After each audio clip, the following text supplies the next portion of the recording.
नमस्कार दोस्तों। उत्तराखंड पीसीएस परीक्षा का नोटिफिकेशन जारी हो चुका है और सभी अभ्यर्थी तैयारी करने की शुरुआत कर रहे हैं। लेकिन हर वर्ष जो स्नातक परीक्षा उत्तीर्ण कर रहे हैं और अक्सर जो विद्यालय में पढ़ रहे विद्यार्थी हैं, उनकी जिज्ञासा रहती है कि उत्तराखंड पीसीएस परीक्षा के बारे में जानने की। साथ ही जो इस समय तैयारी करने वाले अभ्यर्थी हैं, उनके लिए यह वीडियो महत्वपूर्ण है। पहला सवाल है कि उत्तराखंड पीसीएस परीक्षा कौन दे सकता है? वह समस्त स्नातक योग्यताधारी जो कि किसी मान्यता प्राप्त विश्वविद्यालय से स्नातक उपाधि धारण करने के बाद अर्थात जिनके पास ग्रेजुएशन डिग्री हो, जैसे बीए, बीएससी, बीटेक, एमबीबीएस आदि, वे परीक्षा दे सकते हैं। लेकिन शर्त यह है कि उनकी उम्र 21 वर्ष से अधिक और 42 वर्ष से कम होनी चाहिए। एससी, एसटी और अन्य पिछड़ा वर्ग के अभ्यर्थियों के लिए 5 वर्ष की छूट अधिकतम आयु सीमा में दी गई है। इसके अलावा कुछ विशेष योग्यता वाले पद भी होते हैं। दूसरा महत्वपूर्ण प्रश्न यह है कि उत्तराखंड पीसीएस परीक्षा के लिए कौन कौन सी परीक्षाएं देनी होती है। उत्तराखंड पीसीएस परीक्षा के लिए 3 महत्वपूर्ण परीक्षाएं देनी होती है। पहली परीक्षा है प्रारंभिक परीक्षा, दूसरी परीक्षा है मुख्य परीक्षा और तीसरा है इंटरव्यू यानी साक्षात्कार परीक्षा। आइए बात करते हैं पीसीएस प्री एग्जाम के बारे में। पीसीएस प्री एग्जाम में 2 प्रश्न पत्र होते हैं। पहला प्रश्न पत्र है सामान्य अध्ययन का, जो कि 150 अंकों का होता है। इसमें प्रश्नों की संख्या 150 होती है। इसकी समय अवधि 2 घंटे की होती है। दूसरा प्रश्न पत्र होता है सामान्य बुद्धिमत्ता परीक्षा का, जो कि कुल 150 अंकों का होता है। इसमें प्रश्नों की संख्या 100 होती है और समय अवधि 2 घंटे की होती है। प्रारंभिक परीक्षा एमसीक्यू टाइप की होती है, यानी ऑब्जेक्टिव टाइप के प्रश्न होते हैं, जिसमें ऋणात्मक मूल्यांकन यानी नेगेटिव मार्किंग अपनाई जाती है। अभ्यर्थी द्वारा प्रत्येक प्रश्न के लिए दिए गए गलत उत्तर के लिए या अभ्यर्थी द्वारा एक ही प्रश्न के एक से अधिक उत्तर देने के लिए, चाहे दिए गए उत्तरों में से एक सही ही क्यों न हो, उस प्रश्न के लिए निर्धारित अंकों का 1/4 अंक 1/4 दंड के रूप में काटा जाएगा।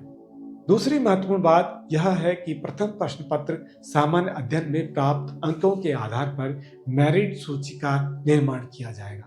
द्वितीय प्रश्न पत्र सामान्य बुद्धिमत्ता परीक्षा एक क्वालिफाई प्रकृति की परीक्षा है, जिसमें सभी श्रेणी उपश्रेणी के अभ्यर्थियों के लिए न्यूनतम 33% अंक प्राप्त करने अनिवार्य है।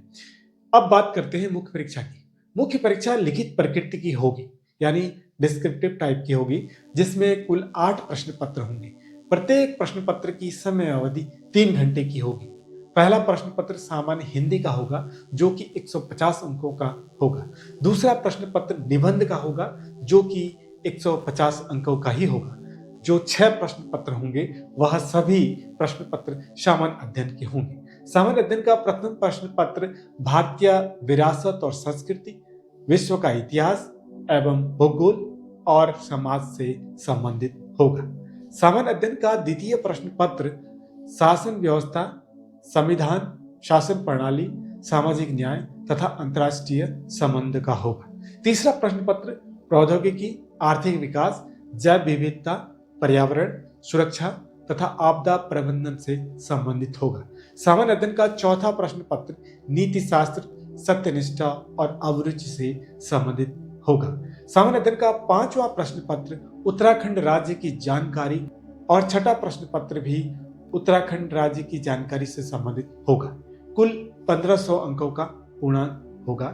अब बात करते हैं पीसीएस मुख्य परीक्षा में पढ़ी जाने वाली पाठ्य पुस्तकों की। तो पीसीएस मुख्य परीक्षा में सामान्य हिंदी के लिए हरदेव बाहरी, प्रशासनिक शब्दावली के लिए हिंदी के लिए कोई एक पुस्तक आप सेलेक्ट कर सकते हैं। निबंध के प्रश्न पत्र के लिए आपको बार बार अभ्यास की आवश्यकता होगी और साथ ही न्यूज़पेपर तथा पत्र पत्रिकाओं से करंट अफेयर्स को आपको नोट करते रहना है। सामान्य अध्ययन के सभी प्रश्न पत्रों के लिए आपको ओल्ड एनसीईआरटी सभी विषयों की क्लास 6 से 12 तक पढ़नी है। साइंस में नई एनसीईआरटी कक्षा 6 से 9 तक अवश्य पढ़े और सिलेबस के अनुसार जो टॉपिक उन पाठ्य पुस्तकों में है उनको पढ़ना है, क्योंकि यह पुस्तकें समझ को बढ़ाती है, इसीलिए इनको पढ़ना जरूरी है। इसके अलावा कुछ अन्य पाठ्य पुस्तक जो महत्वपूर्ण हो सकती है, जिसमें पीसीएस मुख्य परीक्षा के प्रथम प्रश्न पत्र के लिए बिपिन चंद्र का आधुनिक भारत का इतिहास, नितिन सिंघानिया की भारतीय कला और संस्कृति, भौतिक भूगोल के लिए सवित्र सिंह की पुस्तक, भारत के भूगोल के लिए महेश कुमार बर्णवाल की पुस्तक को अवश्य पढ़ें। मानचित्रों के लिए मानचित्रों द्वारा भूगोल के सिद्धार्थ की पुस्तक, मैपिंग के लिए इंडियन ऑक्सफोर्ड की स्कूल एटलस और वर्ल्ड ज्योग्राफी के लिए ओरियन ब्लैक स्वान को अवश्य पढ़ें। पर्यावरण के लिए डॉक्टर रतन जोशी की पर्यावरण भूगोल अवश्य पढ़ें। अब बात करते हैं पीसीएस मुख्य परीक्षा के सामान्य अध्ययन के द्वितीय प्रश्न पत्र के लिए। भारतीय संविधान डीडी बसु की पुस्तक, भारतीय राज्य व्यवस्था एम लक्ष्मीकांत की पुस्तक और हमारी संसद सुभाष कश्यप की पुस्तक को अवश्य पढ़ें। अंतर्राष्ट्रीय संबंधों के लिए आप कोई एक पाठ्य पुस्तक सेलेक्ट कर सकते हैं। साथ ही करंट अफेयर्स से ज्यादा प्रश्न पूछे जाएंगे तो इसके लिए न्यूज़पेपर और पत्रिकाओं का सहारा भी ले सकते हैं। इसके अलावा अर्थशास्त्र के लिए भारतीय अर्थव्यवस्था के लिए रमेश सिंह की पुस्तक पढ़ें।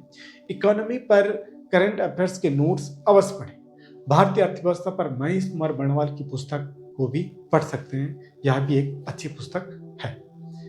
उत्तराखंड के लिए उत्तराखंड का समग्र इतिहास डॉक्टर अजय रावत, परीक्षा वाणी और उत्तराखंड का समग्र ज्ञान कोश बलूदी की पुस्तक को अवश्य पढ़ें। इसके अलावा विंसर ईयरबुक को आप पढ़ सकते हैं।